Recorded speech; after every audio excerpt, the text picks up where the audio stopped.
ధాన్యం కొనుగోలు కేంద్రాల వద్ద ఏర్పాటు చేసిన నిబంధనల కారణంగా తమ పండించిన ధాన్యాన్ని అమ్ముకోలేకపోతున్నామంటూ తూములూరు గ్రామానికి చెందిన పలువురు రైతులు తెనాలి సబ్ కలెక్టర్ సంజనా సింహ ఎదుట మొరపెట్టుకున్నారు. భిన్న వాతావరణ పరిస్థితుల నేపథ్యంలో వ్యాపారులు 75 కిలోల ధాన్యం బస్తాను ప్రస్తుతం 1280 రూపాయల నుంచి 1300 రూపాయలకే కొనుగోలు చేస్తున్నారంటూ రైతులు ఆవేదన వ్యక్తం చేశారు.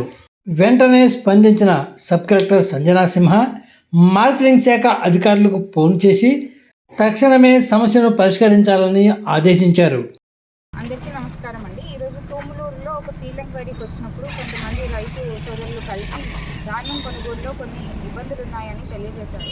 సో వాటన్నిటినీ కూడా ఈ ఇబ్బందుల్ని డిఎం సివిల్ సప్లైస్కి అలాగే గౌరవ సంయుక్త కలెక్టర్ జిల్లా కలెక్టర్ జాయింట్ కలెక్టర్ గారికి కూడా చెప్పడం జరిగింది.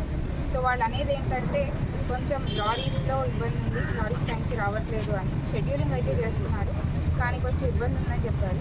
సో వాటి గురించి జీపీఎస్ ఏదైతే ఫిట్ చేసామో లారీస్ని ఇంకా ఎక్కువ అవైలబుల్ చేయాలి తూములూరులో అనే డిసిషన్ కూడా తీసుకున్నాము. సో వాటిని ఈరోజు ఈవినింగ్ వరకు కూడా అవైలబుల్ చేసే విధంగా చూస్తాము. అలాగే ఇక్కడ మనకున్న technical assistant, village agriculture assistant, data entry operator, హెల్పర్తో కూడా మాట్లాడడం జరిగింది.